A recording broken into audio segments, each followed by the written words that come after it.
Chers amis de la littérature, bonsoir. Soyez les bienvenus dans le feuilleton de l'été, l'émission dont vous choisissez la suite, mais surtout l'émission où, cette fois, ce n'est pas passé loin pour Bulgakov, mais c'est bien lui qui a fini par s'imposer.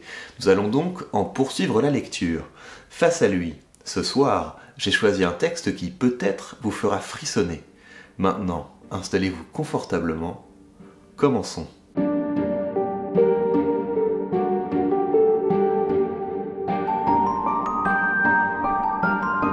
Reprenons donc notre lecture du Maître et Marguerite là où nous l'avions laissé. Vous vous en souvenez, l'histoire s'ouvrait avec la conversation de deux personnages, un éditeur et un auteur, et leur conversation fut interrompue par un drôle de personnage. Ce personnage soutient, contrairement à eux, que Jésus a existé. Pour le prouver à ses interlocuteurs, par un drôle de tour de magie, il les plonge nez à nez avec la conversation entre Jésus et Ponce Pilate. Ponce Pilate, le procurateur de Judée, avait fait amener Jésus à lui car il était accusé d'avoir semé la pagaille à Jérusalem. Il pensait que l'affaire serait vite expédiée, qu'il condamnerait Jésus à mort sans trop de remords, mais au fil de la discussion, il se rend compte qu'il a affaire à un homme tout à fait surprenant. « Écoute, as-tu dit, à un moment ou à un autre, quelque chose à propos du grand César ? Réponds, qu'as-tu dit ? Ou bien... n'as-tu rien dit ?» Pilate pesa sur le mot « rien », un peu plus qu'il n'était d'usage dans ce genre d'interrogatoire, et le regard qu'il lança à Yeshua semblait suggérer à celui-ci « on ne sait quelle idée ». « Dire la vérité, c'est facile et agréable », fit remarquer le détenu. Pilate faillit s'étrangler de fureur. « Je me moque de savoir s'il t'est agréable ou non de dire la vérité. Il faudra bien que tu la dises de toute façon.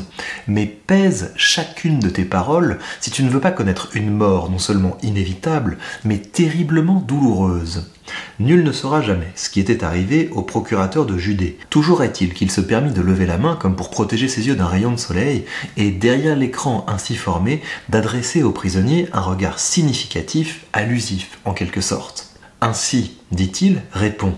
Connais-tu un certain Judas de Kérios en Judée, et que lui as-tu dit, si tu lui as dit quelque chose, au sujet de César ? Voici ce qui s'est passé, commença de bonne grâce le détenu. Avant-hier soir, près du temple, j'ai fait la connaissance d'un jeune homme originaire de la ville de Kérios qui s'appelait Judas. Il m'a invité chez lui dans la ville basse et m'a offert à boire et à manger. Un homme bon ? Demanda Pilate, tandis qu'une flamme diabolique s'allumait dans ses yeux. Un excellent homme et curieux de tout, affirma le prisonnier. Il a montré le plus vif intérêt pour mes idées et m'a reçu avec la plus grande cordialité. Il a allumé les flambeaux, dit Pilate entre ses dents, du même ton que le détenu, et ses yeux brillèrent.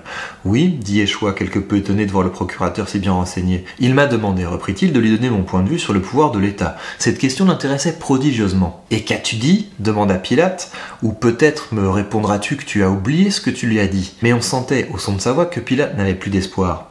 Entre autres choses, raconta le détenu, je lui ai dit que tout pouvoir est une violence exercée sur les gens, et que le temps viendra où il n'y aura plus de pouvoir, ni celui des Césars, ni aucun autre.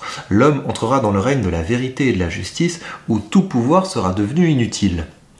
Ensuite, c'est tout, dit le prisonnier. À ce moment, des gens sont accourus, ils m'ont attaché et conduit en prison. Le secrétaire, s'efforçant de ne rien perdre, traçait rapidement les mots sur son parchemin. « Il n'y a jamais eu, et il n'y aura jamais au monde de pouvoir plus grand ni plus excellent pour le peuple que le pouvoir de l'empereur Tibère », proclama Pilate d'une voix qui s'enfla soudainement, douloureuse et emportée. Et le procurateur regarda avec haine, on ne sait pourquoi, le secrétaire et les hommes d'escorte. « Et ce n'est pas à toi, criminel insensé, de le juger », continua-t-il, sur quoi il vociféra. « L'escorte hors d'ici !» Et se tournant vers le secrétaire, il ajouta « Laissez-moi seul avec le criminel, il s'agit ici d'une affaire d'État. » Les soldats levèrent leurs lances et frappant le sol en cadence de leurs caligas ferrés, ils descendirent dans le jardin, suivis par le secrétaire. Pendant un moment, le silence ne fut plus troublé que par le murmure de l'eau dans la fontaine. Pilate voyait l'eau s'évaser au sortir du tuyau en une large coupe dont les bords se brisaient pour retomber en petite pluie. Le détenu fut le premier à reprendre la parole. « Je vois, dit-il, qu'il est arrivé quelque chose de fâcheux, à cause de ce que j'ai dit à ce jeune homme de Kérios. J'ai le pressentiment, et Gémon, qu'il lui arrivera malheur, et je le plains beaucoup. » Je pense, répondit le procurateur avec un sourire bizarre, qu'il y en a un sur la terre que tu devrais plaindre bien plus que Judas Iscariote et à qui il arrivera des choses bien pires qu'à Judas. Ainsi, d'après toi, Marcus Morora, qui est un tortionnaire froid et déterminé, et les gens qui, à ce que je vois, le procurateur montra le visage défiguré de Yeshua, t'ont battu à cause de tes sermons, et les brigands d'Ismas et Estas qui ont tué avec leurs complices 4 soldats, et enfin le sale traître Judas, tous sont de bonnes gens ? Oui, répondit le prisonnier, et le règne de la vérité viendra ? Il viendra, et Gémon, répondit Yeshua avec conviction. Jamais, il ne viendra jamais, cria soudain Pilate, d'une voix si terrible que Yeshua eut un mouvement de recul. C'est de ces mêmes voix que, bien des années plus tôt, dans la vallée des Vierges, Pilate criait à ses cavaliers « Sabrez-les, sabrez-les, ils ont pris le géant Morora !» Il éleva encore sa voix, cassée par les commandements, et vociféra les mots afin qu'ils soient entendus dans le jardin. « Criminel, criminel, criminel !» Là-dessus, baissant brusquement le ton, il demanda « Yeshua Hanozri, y a-t-il des dieux auxquels tu crois ?»« Il n'y a qu'un Dieu, répondit Yeshua, et je crois en lui. » Alors prie-le aussi fort que tu peux. D'ailleurs, et la voix de Pilate retomba tout à fait, ça ne servira à rien. Tu n'es pas marié ? Demanda-t-il soudain sans savoir pourquoi, avec tristesse, et ne comprenant pas ce qui lui arrivait. Non, je suis seul. Ville détestable, grommela de façon tout à fait inattendue le procurateur. Ses épaules frissonnèrent, comme si soudain il avait froid, et il frotta ses mains l'une contre l'autre comme s'il les lavait. Si on t'avait égorgé avant que tu ne rencontres ce Judas de Kyrios, vraiment, cela aurait mieux valu. Et si tu me laissais partir, Hégémon, demanda tout à coup le détenu avec de l'anxiété dans la voix. Je vois qu'ils veulent me tuer. Une crispation douloureuse altéra le visage de Pilate, et il leva sur Yeshua des yeux enflammés, dont le blanc était strié de rouge. T'imagines-tu, malheureux, qu'un procurateur romain puisse laisser partir un homme qui a dit ce que tu as dit ? Oh Dieu, Dieu, ou bien crois-tu que je suis prêt à prendre ta place ? Je ne partage pas du tout tes idées. Et puis écoute-moi, si à partir de cette minute tu prononces un seul mot, si tu échanges une seule parole avec qui que ce soit, prends garde, je te le répète, prends garde. Et Gémon, silence, cria Pilate. Et il suivit d'un regard furieux l'hirondelle qui s'engouffrait à nouveau sous les colonnes. Tout le monde ici, appela-t-il. Lorsque le secrétaire et les hommes d'escorte eurent pris leur place, Pilate annonça qu'il ratifiait la sentence de mort prononcée par le petit Sanhédrin contre le criminel Yeshua Hanozri, et le secrétaire inscrivit les paroles de Pilate. Une minute plus tard, Marcus Morora se présentait devant le procurateur. Le procurateur lui ordonna de remettre le criminel entre les mains du chef du service secret et de transmettre à celui-ci, en même temps, l'ordre du procurateur de tenir Yeshua Hanozri à l'écart des autres condamnés, et aussi l'interdiction faite à l'équipe du service secret, sous peine des plus graves châtiments, d'échanger la moindre parole avec Yeshua ou de répondre à aucune de ses questions. Sur un signe de Marcus, l'escorte entoura Yeshua et le conduisit hors de la terrasse. Ensuite se présenta devant le procurateur un bel homme à barbe blonde. Des plumes d'aigle ornaient la crête de son casque. Des têtes de lion d'or brillaient sur sa poitrine, le baudrier qui soutenait son glaive était également plaqué d'or. Il portait des souliers à triple semelle lacés jusqu'aux genoux, et un manteau pourpre était jeté sur son épaule gauche. C'était le légat, commandant de la Légion. Le procurateur lui demanda où se trouvait actuellement la cohorte sébastienne. Le légat l'informa que les soldats de la Sébastienne montaient la garde sur la place devant l'hippodrome, où devait être annoncée au peuple la sentence rendue contre les criminels. Le procurateur ordonna alors au légat de détacher 2 centuries de la cohorte romaine. L'une d'elles, sous le commandement de Morora, devait escorter les criminels, les chariots portant les instruments du supplice et les bourreaux jusqu'au mont Chauve, et là former la garde haute. L'autre devait se rendre à l'instant même au mont Chauve et y former immédiatement la garde basse. Dans le même dessein, c'est-à-dire pour protéger les abords de la colline, le procurateur demanda au légat d'y envoyer en renfort un régiment auxiliaire de cavalerie, l'aile syrienne. Lorsque le légat eut quitté la terrasse, le procurateur ordonna à son secrétaire de faire venir au palais le président et 2 membres du Sanhédrin, ainsi que le chef de la garde du temple. Mais il le pria de s'arranger pour qu'avant cette réunion, il puisse avoir un entretien seul à seul avec le président. Les ordres du procurateur furent exécutés ponctuellement et rapidement, et le soleil, qui en ces jours embrassait avec une violence inhabituelle les rues de Jérusalem, n'était pas encore près d'atteindre son zénith, quand sur la terrasse supérieure du jardin, près des 2 lions de marbre blanc, gardiens de l'escalier, se rencontrèrent le procurateur et celui qui remplissait alors les fonctions de président du Sanhédrin, le grand prêtre de Judée, Joseph Caïphe. Le jardin était silencieux et paisible, mais, parvenant à travers le péristyle jusqu'à la terrasse avec ses palmiers au tronc monstrueux comme des pattes d'éléphant, d'où s'étalait sous les yeux du procurateur toute cette ville de Jérusalem qu'il haïssait, avec ses ponts suspendus, ses forteresses, et surtout cet indescriptible bloc de marbre surmonté en fait de toit d'une écaille dorée de dragon, le temple de Jérusalem, l'ouïe fine du procurateur percevait, loin en contrebas, là où une muraille de pierre séparait les terrasses inférieures du jardin des places de la ville, un sourd grondement, au-dessus duquel s'envolaient, par instants, faibles et ténus, tantôt des gémissements, tantôt des clameurs. Le procurateur comprit que la foule, innombrable des habitants de Jérusalem, rendue houleuse par les derniers désordres dont la ville avait été le théâtre, était rassemblée sur la place où elle attendait impatiemment l'annonce de la sentence parmi les cris importuns des vendeurs d'eau. Le procurateur commença par inviter le grand prêtre à venir jusqu'à la terrasse couverte afin de s'y abriter de la chaleur impitoyable, mais Caïphe s'excusa poliment en expliquant qu'il ne le pouvait pas car on était à la veille des fêtes. Pilate ramena donc son capuchon sur son crâne légèrement dégarni et commença l'entretien. La langue employée était le grec. Pilate dit qu'il avait étudié l'affaire Yeshua Hanozri et qu'en conclusion, il ratifiait la sentence de mort. De la sorte, la peine de mort, et l'exécution devait avoir lieu aujourd'hui, se trouvaient prononcées contre 3 brigands. Dismas, Estas et Barabbas, et en outre contre ce Yeshua Hanozri. Les 2 premiers, qui avaient imaginé d'inciter le peuple à la rébellion contre César et avaient été pris les armes à la main par le pouvoir romain, appartenaient au procurateur, en conséquence de quoi il ne serait pas question d'eux ici. Les 2 autres, Barabbas et Hanozri, avaient été arrêtés par le pouvoir local et jugés par le Sanhédrin. Selon la loi et selon la coutume, l'un de ces 2 criminels devait être remis en liberté en l'honneur de la grande fête de Pâques qui commençait aujourd'hui. Aussi, le procurateur désirait-il savoir lequel de ces 2 malfaiteurs, le Sanhédrin, avait l'intention de relâcher, Barabbas ou Hanozri. Caïphe inclina la tête pour montrer qu'il avait clairement compris la question, et répondit: le Sanhédrin demande que l'on relâche Barabbas. Le procurateur savait fort bien que telle était précisément la réponse du grand prêtre, mais son devoir était de montrer que cette réponse le plongeait dans l'étonnement. Pilate s'y employa avec un grand art. Les sourcils qui ornaient son visage hautain se levèrent, et le procurateur regarda le grand prêtre, droit dans les yeux, avec une expression de stupéfaction. « J'avoue que cette réponse me frappe d'étonnement, dit doucement le procurateur. Je crains qu'il n'y ait là quelque malentendu. » Et Pilate s'expliqua. Le pouvoir romain s'était toujours gardé d'attenter, si peu que ce fût, aux droits du pouvoir spirituel local, et cela était parfaitement connu du grand prêtre, mais dans le cas donné, on était en présence d'une erreur manifeste, et la correction de cette erreur intéressait évidemment le pouvoir romain. Or, c'était un fait. Les crimes de Barabbas et de Hanozri n'étaient absolument pas comparables quant à leur gravité.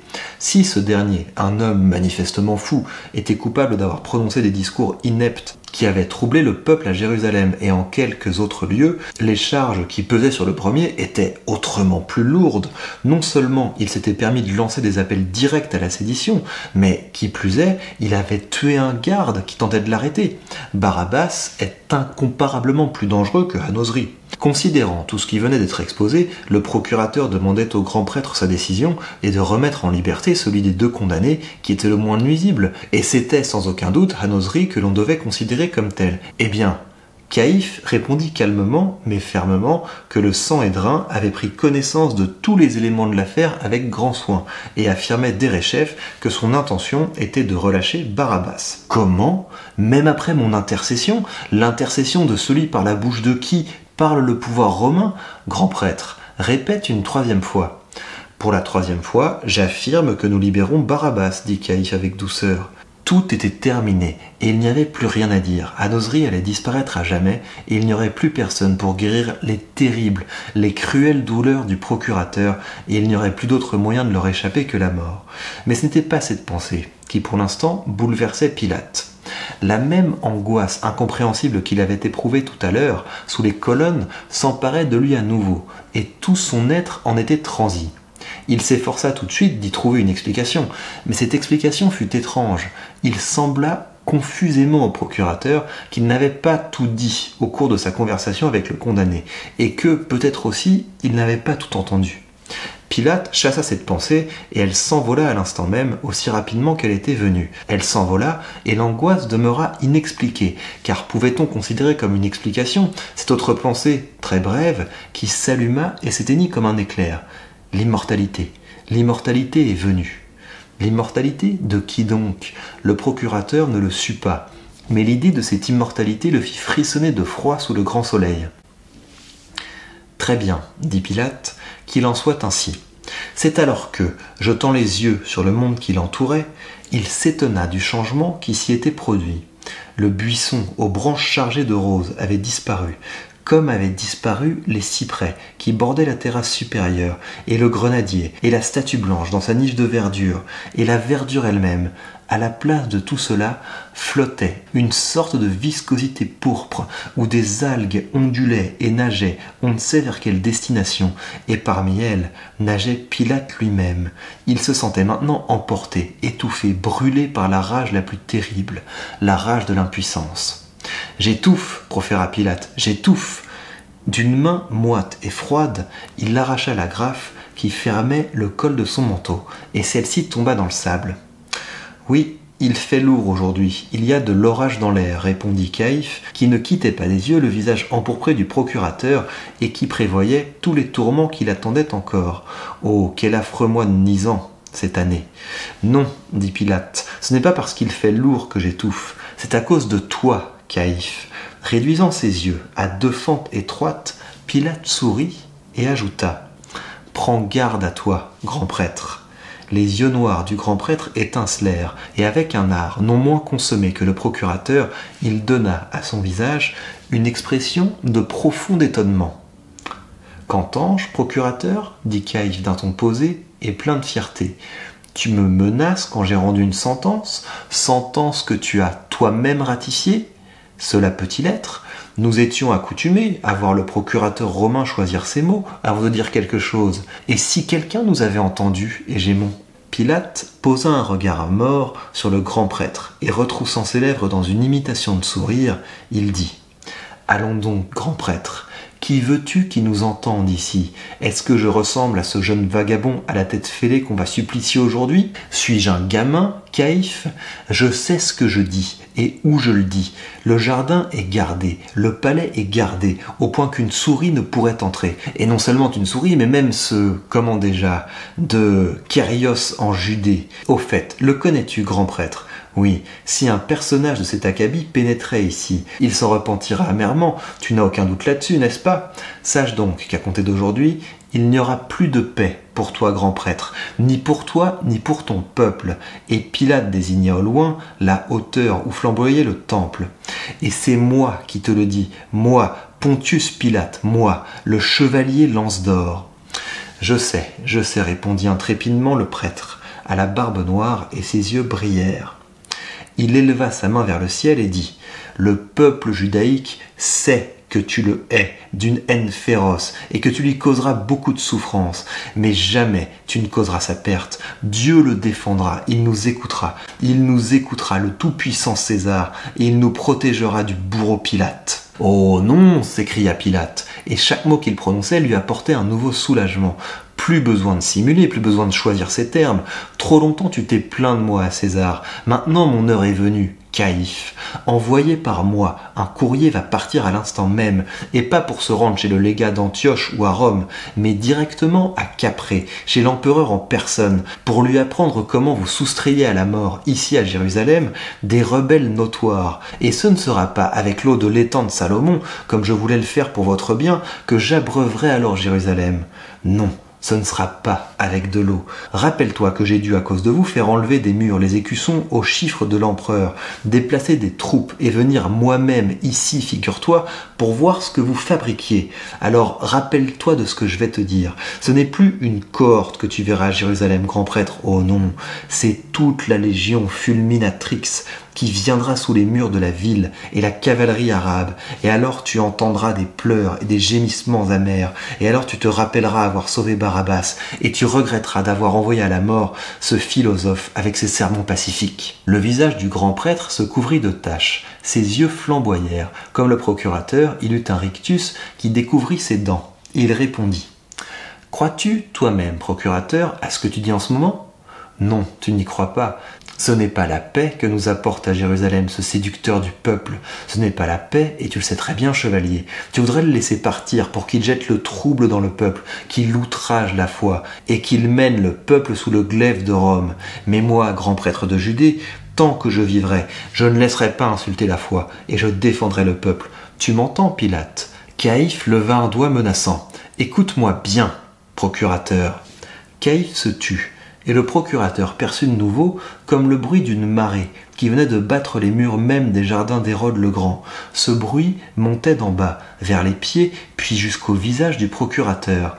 Et dans son dos, là-bas, derrière les ailes du palais, on entendait des appels de trompettes inquiets, le lourd crissement de centaines de pieds, le cliquetis du fer. Et le procurateur comprit que l'infanterie romaine sortait déjà, conformément à ses ordres, pour se rendre à cette parade de la mort, redoutable aux rebelles et aux brigands.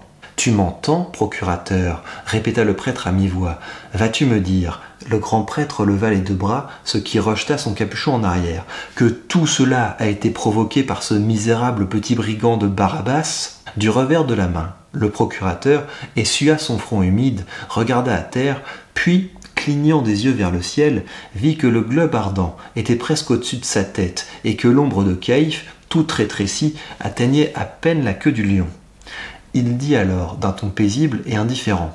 « Il va bientôt être midi. Nous nous sommes laissés entraîner par la conversation et cependant, il faut continuer. » Après s'être excusé avec des expressions choisies auprès du grand prêtre, il lui offrit d'aller s'asseoir sur un banc à l'ombre des magnolias et d'attendre là qu'il ait mandé les autres personnes nécessaires pour une dernière et courte réunion et qu'il ait donné encore un ordre concernant l'exécution de la sentence. Caïphe, la main posée sur son cœur, s'inclina poliment et resta dans le jardin tandis que Pilate regagnait la terrasse couverte. À son secrétaire qui l'y attendait, il ordonna d'aller chercher le légat de la Légion, le tribun de la cohorte et les 2 membres du Sanhédrin qui, avec le chef de la garde du temple, s'étaient installés en attendant qu'on les appelât sous un kiosque circulaire où coulait une fontaine sur la terrasse inférieure et de les conduire dans la partie du jardin où se trouvait Caïphe. Pilate ajouta qu'il les rejoindrait tout à l'heure et il pénétra dans l'intérieur du palais. Pendant que le secrétaire rassemblait son monde, le procurateur, dans une salle protégée du soleil par des rideaux sombres, rencontrait un personnage dont la figure était à demi dissimulée par un capuchon, bien que, dans ce lieu, aucun rayon de soleil ne pût l'accommoder. La rencontre fut très brève. Pilate chuchota à l'homme quelques mots, sur quoi celui-ci s'éloigna aussitôt. Et Pilate, traversant le péristyle, gagna le jardin. Là, en présence de tous ceux qu'il désirait voir, le procurateur confirma sèchement et solennellement qu'il ratifiait la condamnation à mort de Yeshua HaNozri et demanda officiellement aux membres du Sanhédrin lequel des malfaiteurs il convenait de laisser en vie. Il lui fut répondu que c'était Barabbas. Le procurateur répondit alors « Très bien », et il ordonna à son secrétaire de noter cela immédiatement au procès-verbal. Puis, serrant dans sa main gauche l'agrafe que le secrétaire avait ramassée dans le sable, il dit solennellement « Il est temps ». Aussitôt, tous se mirent en marche et commencèrent à descendre le large escalier de marbre, bordé de véritables murs de rosiers qui exhalaient un parfum capiteux. Ils descendaient, et chaque marche les rapprochait de l'enceinte du palais, des grandes portes qui ouvraient sur une immense place aux pavés unis, à l'extérieur de laquelle on apercevait les colonnes et les statues de l'hippodrome de Jérusalem. Dès que le groupe, parvenu sur la place, fut monté sur la vaste estrade de pierre qui dominait celle-ci, Pilate, regardant autour de lui à travers ses paupières mi-closes, examina rapidement la situation. L'espace qu'il venait de franchir, c'est-à-dire celui qui séparait l'estrade privée de l'enceinte du palais, était désert. En revanche, devant lui, Pilate ne voyait plus la place. Elle était mangée par la foule. Celle-ci eût même submergé l'estrade et envahi l'espace vide qui se trouvait derrière si elle n'avait pas été contenue à gauche de Pilate par le triple rang des soldats de la cohorte sébastienne et à sa droite par les hommes de la cohorte auxiliaire ituréenne. Donc Pilate, serrant machinalement dans sa main l'agrafe inutile et les yeux mi-clos, monta sur l'estrade. Si le procurateur fermait les yeux, ce n'était pas pour se protéger des brûlures du soleil. Non, simplement, on ne sait pourquoi, il ne voulait pas voir le groupe des condamnés que l'on faisait, en ce moment même, il le savait très bien, monter derrière lui sur l'estrade. À peine son manteau blanc doublé de pourpre eut-il paru sur ce roc de pierre battu par la marée humaine que Pilate, sans rien voir, eut les oreilles heurtées par une vague sonore. Ah, elle commença faiblement, née quelque part au loin, du côté de l'hippodrome, puis puis s'enfla, devint pareil à un grondement de tonnerre, se maintint quelques secondes dans toute sa puissance, puis décrut. Ils m'ont vu, pensa le procurateur. La vague n'était pas encore retombée complètement, qu'elle s'enfla de nouveau, sembla hésiter, puis s'éleva plus encore que la première fois. Et cette seconde vague, comme les vagues de la mer se frangent d'écume, se frangea de sifflements et de cris de femmes bien distincts dans le fracas général. On les a amenés sur l'estrade, pensa Pilate, et les cris viennent de ce que la foule, en se portant en avant, a piétiné quelques femmes. Il attendit un certain temps, sachant bien qu'aucune force au monde ne peut obliger une foule à se taire tant qu'elle n'a pas exhalé tout ce qui s'est accumulé en elle et qu'elle ne se tait pas d'elle-même. Quand le moment fut venu, le procurateur lança son bras droit en l'air et le dernier bruit s'éteignit. Alors Pilate emplit sa poitrine d'autant d'air brûlant qu'il put, et sa voix rauque passa sur les milliers de têtes quand il s'écria « Au nom de César Impérator !» Aussitôt, une clameur hachée, métallique, vint frapper douloureusement ses oreilles à plusieurs reprises. Levant leurs lances et leurs enseignes, les soldats des cohortes rugissaient « Vive César !» Pilate leva la tête et la tourna en plein vers le soleil. Derrière ses paupières fermées s'allumèrent des flammes vertes. Le feu embrasa son cerveau, et par-dessus la foule s'envolèrent les rauques syllabes de la langue araméenne. 4 criminels arrêtés à Jérusalem pour meurtre, incitation à la rébellion et offense aux lois et à la foi ont été condamnés à la peine infamante du pilori. La sentence sera exécutée immédiatement sur le mont Chauve. Les noms de ces criminels sont Dismas, Estas, Barabar et Anosri. Les voici devant vous.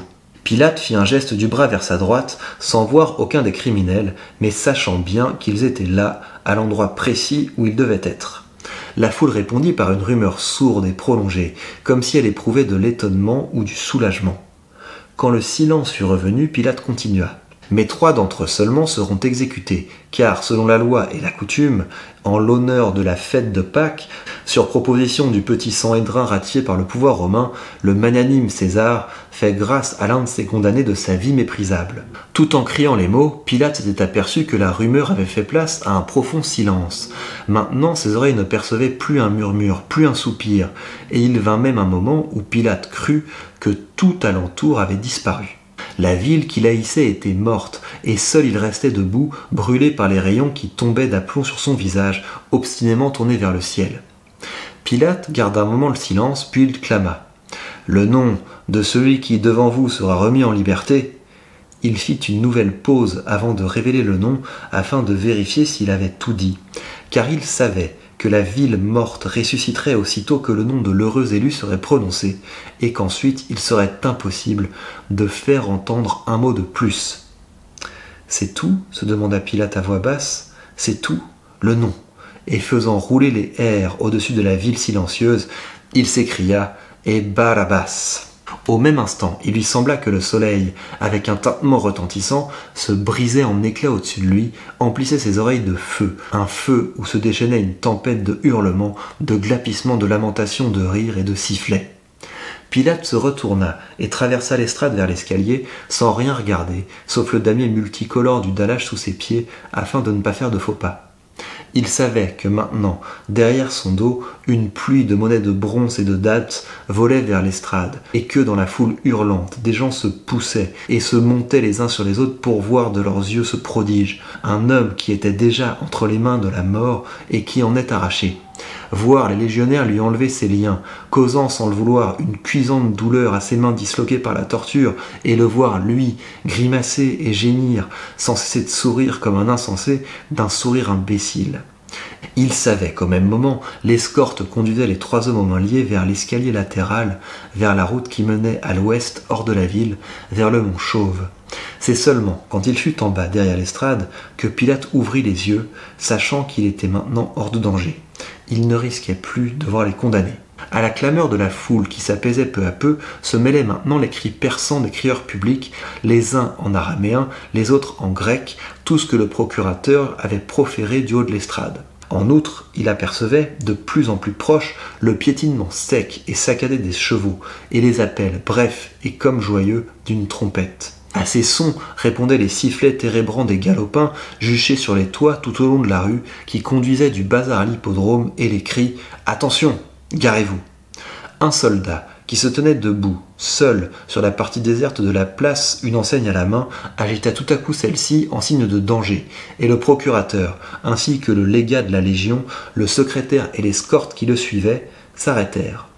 Une aile de cavalerie déboucha au grand trot sur la place pour couper de biais en évitant l'attroupement du peuple afin de gagner, par la ruelle qui longeait une partie du mur d'enceinte couverte de vignes vierges, le mont Chauve au plus court. D'un trot rapide comme le vent, le commandant de l'aile, un Syrien pas plus haut qu'un gamin et noir comme un moricaud, vint s'arrêter à la hauteur de Pilate, cria quelque chose d'une voix fluette et tira son épée du fourreau. Son cheval Moreau, rétif tout en sueur, fit un écart et se cabra. Remettant d'un geste brusque son épée au fourreau, le commandement cravacha la bête à l'encolure, la remit en ligne et prit le galop pour s'engager dans la ruelle. À sa suite, ses cavaliers, par rang de 3, passèrent en coup de vent dans un nuage de poussière. On voyait danser au rythme du galop les pointes de leurs légères piques de bambou et leurs visages hilars aux dents éclatantes qui défilèrent devant Pilate lui parurent, sous les turbans blancs, singulièrement basanés. Soulevant la poussière jusqu'au ciel, les cavaliers s'engouffrèrent dans la ruelle. Le dernier qui passa au galop devant Pilate portait dans son dos une trompette qui étincelait au soleil. La main devant les yeux pour se protéger de la poussière, Pilate, avec une grimace involontaire, se remit en route et gagna d'un pas pressé les portes du jardin, suivi par le légat, le secrétaire et l'escorte. Il était environ 10 heures du matin. Chapitre 3, la 7e preuve.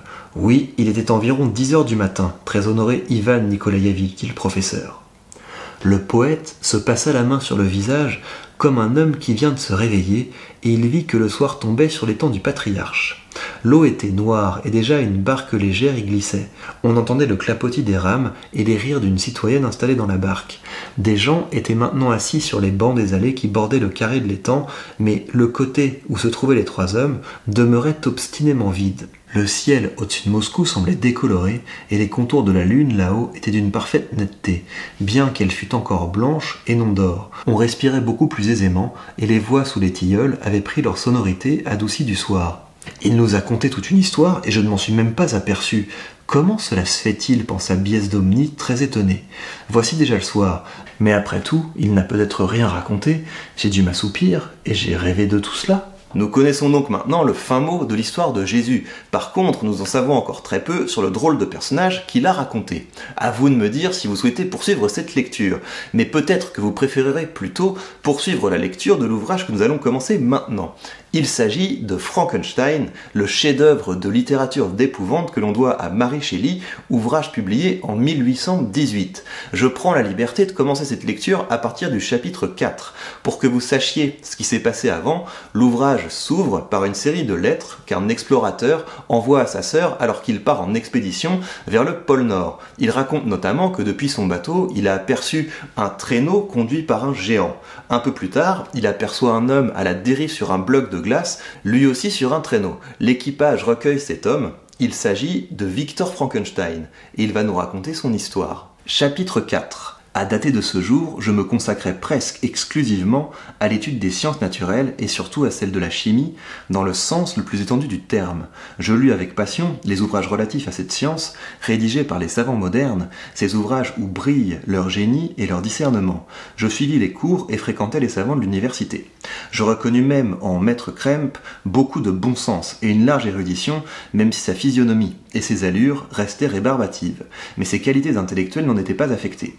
Maître Waldman se révéla un véritable ami. Sa douceur excluait tout dogmatisme et son enseignement était dispensé avec franchise et naturel, sans le moindre soupçon de pédanterie.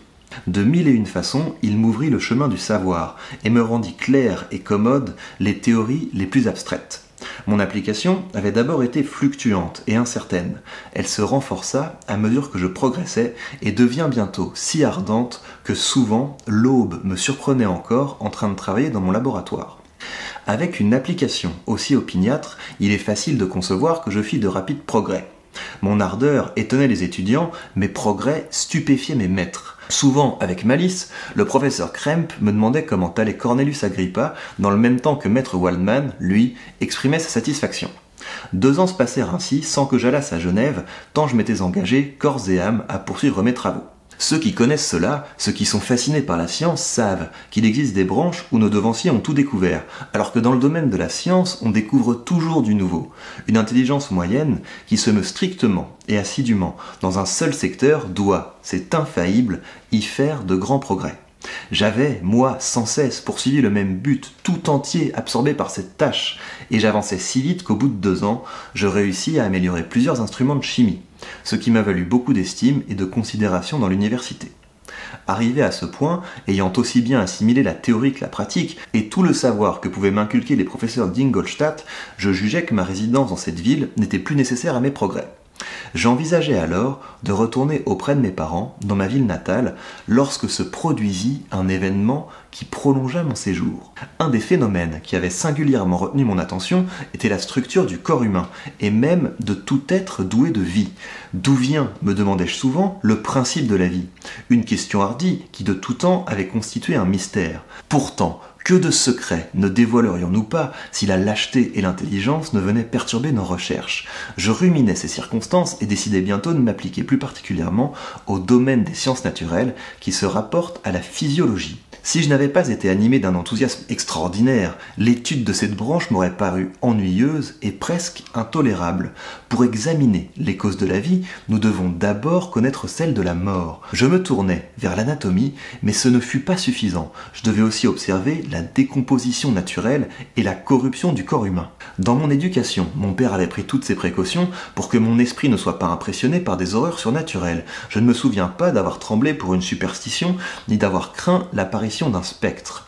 Les ténèbres n'avaient pas d'effet sur mon imagination et un cimetière était seulement pour moi le reposoir des corps privés de vie qui, après avoir connu la beauté et la force, deviennent la proie des vers.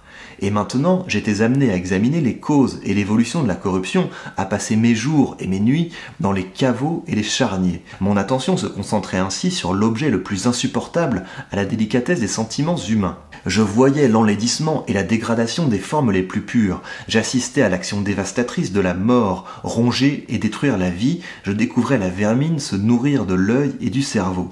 Je fixais, j'observais, j'analysais en détail les causes et les effets, les passages de la vie à la mort à la vie. Et puis des ténèbres, une soudaine lueur jaillit dans mon cerveau, une lueur si brillante, si merveilleuse, et pourtant si simple que j'en fus ébloui.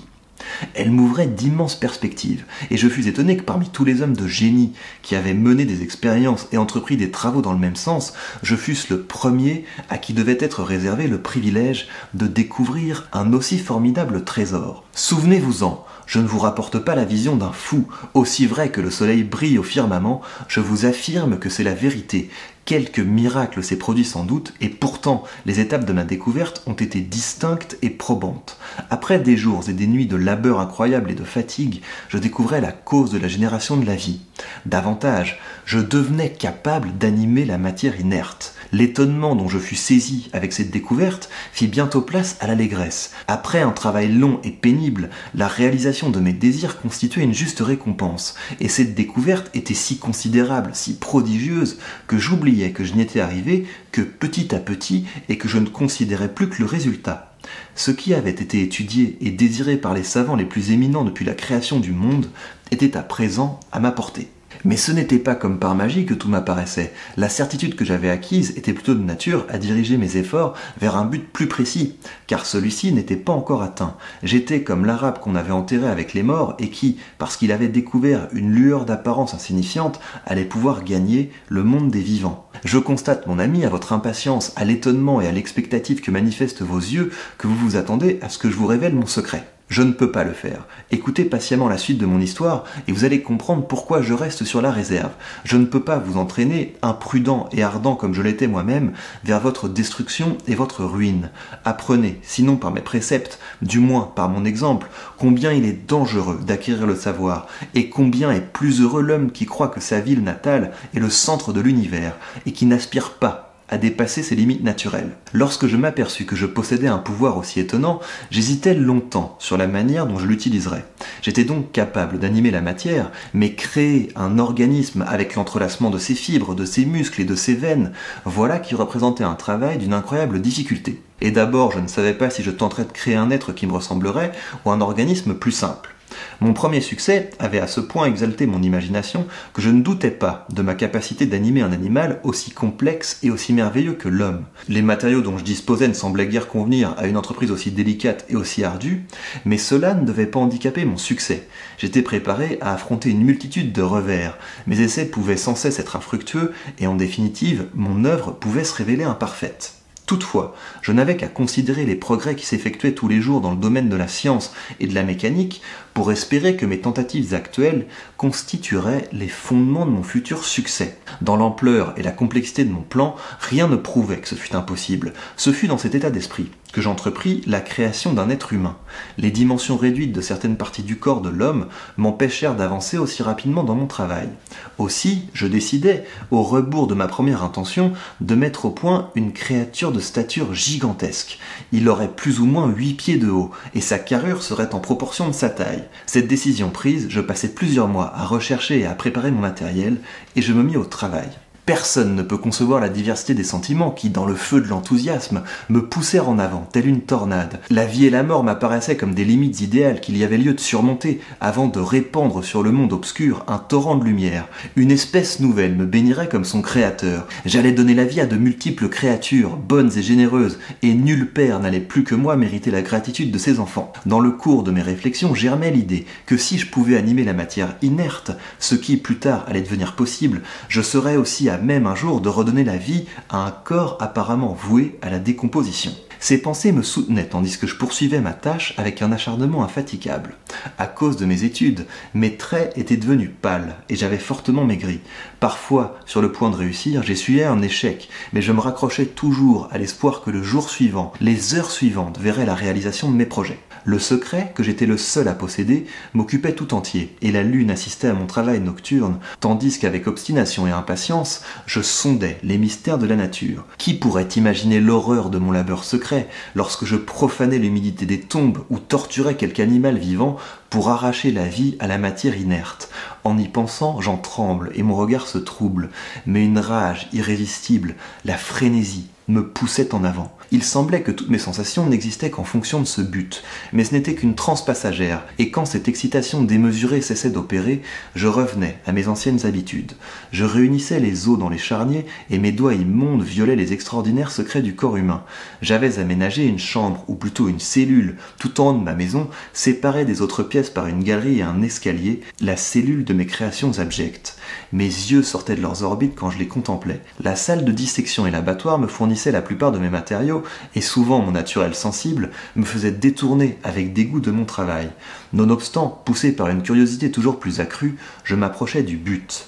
Les mois d'été s'écoulèrent alors que j'étais corps et âme tout à mon travail. La saison était superbe, jamais les champs n'avaient produit autant de récoltes et les vignes luxuriantes autant de vin.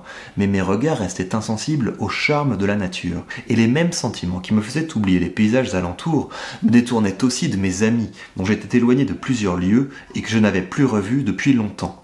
Je savais que mon silence les inquiétait et je me souvenais très bien des paroles de mon père. Je sais que tant que tu seras content de toi, nous aurons de ton affection et que tu nous donneras régulièrement de tes nouvelles. Mais pardonne-moi de te dire que je considérerais toute interruption de ta correspondance comme une preuve de négligence de tous tes autres devoirs. J'étais donc parfaitement conscient des sentiments de mon père, mais je ne parvenais pas à détacher mes pensées de mon travail qui, même s'il était répugnant, exerçait un irrésistible attrait sur mon imagination.